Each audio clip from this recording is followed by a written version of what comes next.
When we look for answers, sometimes we look in something like this. What is this? Yeah, it's a dictionary. I bought it in 1979 because, yeah, I know, it doesn't look new, does it? Because that's the best tool we had then for finding some answers. That and what else? The Encyclopedia Britannica. Anybody else have a whole set of those in their house that their parents bought, like $1.75 per volume? Yeah, expensive stuff. And nowadays, rather than look in something like this where we can find answers, we look in something like this, which is, it's my cell phone. It's like having a computer in your pocket. If we want answers, most of us whip out our cell phones to look them up. For instance, one Tuesday during coffee, we were talking about something and nobody remembered the facts of it. We didn't have the answers. Immediately, 3 of us whipped out our cell phones and looked up the answer, and we actually found one answer that agreed. Now, the problem with a cell phone is if you look up one thing, you're going to find a whole lot of possibilities. For instance, if we looked up Saudi Arabia, instead of one answer, we'd get 253 million answers. We have a lot of information, and in the midst of that information, most of us want to find the answers. Well, the problem is our smartphone and our computer in our pocket society has learned to expect immediate answers for all of our questions. And when our phones, our computers, Siri or Alexa don't have immediate answers, most of us become annoyed. So for instance, I asked my phone the other day what ball players were on the Brewers' 1982 team. Siri said, "The players tonight are going to be..." No, not tonight, Siri! We want answers and we want them now, and when our phones don't get it, when Alexa doesn't get it, we get annoyed. The other thing is we transfer that desire for immediate answers over to the rest of our lives. And when those answers are not immediately available, most of us grow annoyed and impatient because we live in the age of easily accessed information. And if that's so, why can't we get any answers? Well, Job had the same problem. He couldn't get any answers to any of his questions. We might remember that for Job, his crops, his herds, his fields, his marriage, his buildings, and his children had all been destroyed. And his question was, why? Why is God treating him so badly? What had he done wrong that God was punishing him to such an extreme? And the more he questioned, the more he accused God, the more he raged against God, the fewer answers he actually got. And finally, after personal disaster, debates, and accusations from his friends, finally, after crying, weeping, raging, and 37 increasingly difficult chapters to understand, God answered Job. And at first glance, what we heard from Job just a few minutes ago in Job chapter 38, where God is speaking, we're pretty sure that God is not giving Job a straight answer either. God told Job that he was answering questions and would never be able to fully understand the answers. God asked Job, "Why do you talk so much when you know so little?" That's kind of harsh. It's a bit of a yikes. And then God went on to insist that Job answer questions about creation if Job wanted the answers. If Job wanted to know the answers to the questions he was asking, first, Job had to establish how absolutely unqualified he was to understand the answers. Now, just an aside, in my mind, God's voice in those 3 chapters where God speaks to Job always sounds pretty angry and kind of belittling. And that could be a reflection on my experience of asking way too many questions of my parents and my geometry teacher when I was young. But even so, that nasty voice of God in my head has always made hearing God's answer in Job really difficult.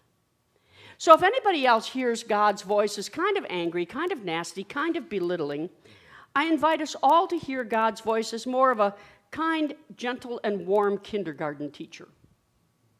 the kind who tries very hard to help kids understand and feel good about asking questions. Because God had a point to make, but perhaps God was trying to make the point in a way that Job could hear without insulting Job. And perhaps God was as patient with Job as God often is with all of us. Now, God went on to tell Job that there were things he would never understand.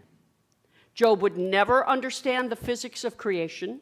Job would never understand DNA, genetics, and astrophysics. Job would never understand the instincts of animals or the chemistry of the human brain.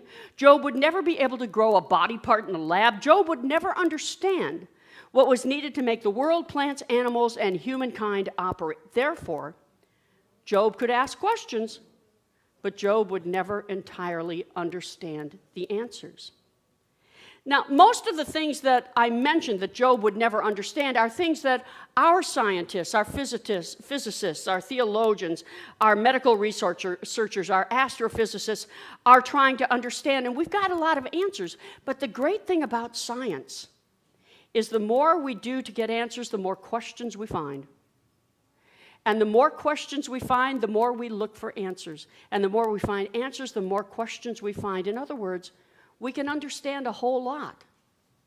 But as yet, humankind has yet to understand everything about how creation came to be, about things came to be, and about how we make sense of the world around us. As much as we understand the human body today, there's still a lot we don't get. Now, God's answer to Job reminds me of a quote from a poet and author, Rainier Maria Rilke. And that quote is found in the insert today in the light. Rilke wrote, "Be patient toward all that is unsolved in your heart and try to love the questions themselves, like locked rooms and like books that are written in a very foreign tongue. Do not now seek the answers which cannot be given to you because you would not be able to live them." And the point is to live everything. Live the questions now. Perhaps you will then gradually, without noticing it, live along some distant day into the answer. In other words, we just don't get everything yet. And the more we don't understand, the less we can live it. And someday we're going to start to realize that the questions we had, we're now living as though we have the answers. The questions we had about how to drive a car. Do you ever remember being a kid and sitting in the car and wondering how that works? And a lot of us just got to the point where we lived into being able to drive the car. That happens with a lot of life. We can't imagine how something works, and then all of a sudden, one day, we're living it. And gradually, we realized we have lived along into the answer. There's a lot of creation, there's a lot of world, there's a lot of life that we don't understand. And until that day, until the day when we do, perhaps rather than expect answers from God, we can perhaps trust that God already has the answers and we're just not ready to hear them. Perhaps, as much as humankind would like to believe that we are capable of understanding every single building block of creation, we can begin to grasp that we may never understand all of it. As much as we would like to believe that humankind is capable of naming and curing all the diseases in the world that will befall us, it's highly unlikely we won't be able to cure everything. As much as we would like to believe that we will one day understand why some people are blessed and others seem devoid of blessing, we'll never fully understand the mind of God. As much as we would like to understand why some children die young and some old people who want to die, who are begging to die, continue to live, maybe we can accept that we don't understand all the questions of life, death, creation, blessings, all of it.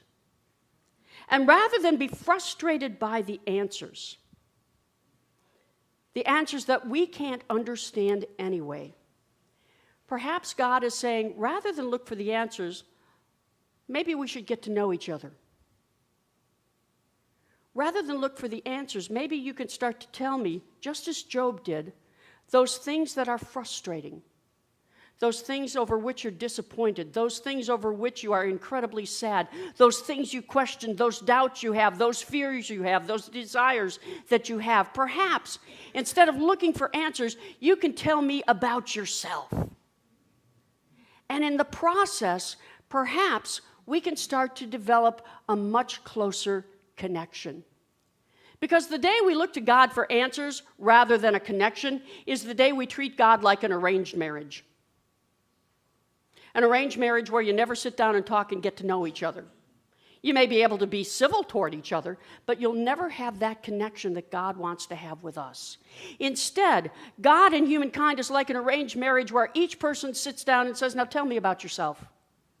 Tell me what you're afraid of. Tell me what makes you angry. Tell me what makes you excited. Talk to me about yourself, because the more you talk, the closer you're going to feel to me and the closer I'm going to feel to you. And you may not understand all the answers, but you're going to know I'm there for you. Perhaps rather than looking to God for answers, we can look to God for a much closer connection, to the point where we learn to trust God with all of those things we don't understand. Has anybody ever taken a faith walk? A faith walk is where you have one person, two people, and one person puts on a blindfold.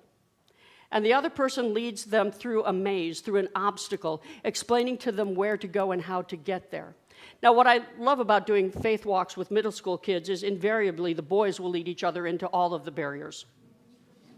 Invariably, the boys will lead them toward a small set of stairs where they go tumbling down and laugh hysterically. Well, the thing about a faith walk with God is God doesn't lead us toward stairs that we fall down. God doesn't lead us directly into the obstacles. God doesn't want us to be harmed. Instead, God walks with us and saying, you don't have to see it, you don't have to understand it, you just have to trust I'm guiding you. And I think that's what the book of Job is finally about. It's not about the bet between God and the sheriff or God and the Hasatan. No, it's more about Job deciding that he thought he knew all the answers.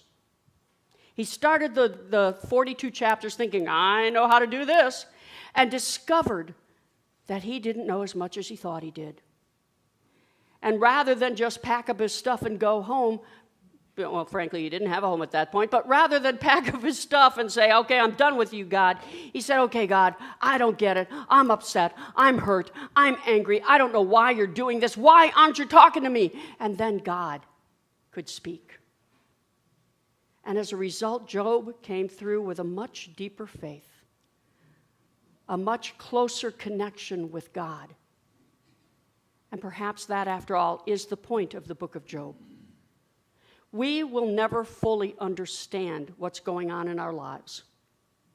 We will never fully understand what is going on in creation and the universe and in our bodies. We will never fully understand and know all the answers to our lives. But the more we talk with God, the more we connect, the more we bare our souls, the more we can trust that God is holding us by the arm and leading us blindfolded through all the mazes of life.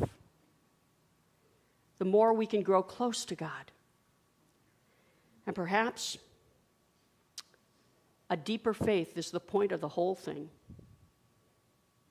That we can trust our God with anything and everything that we are. We can trust our God to lead us in places where we simply don't understand how to go or how to get there. Amen.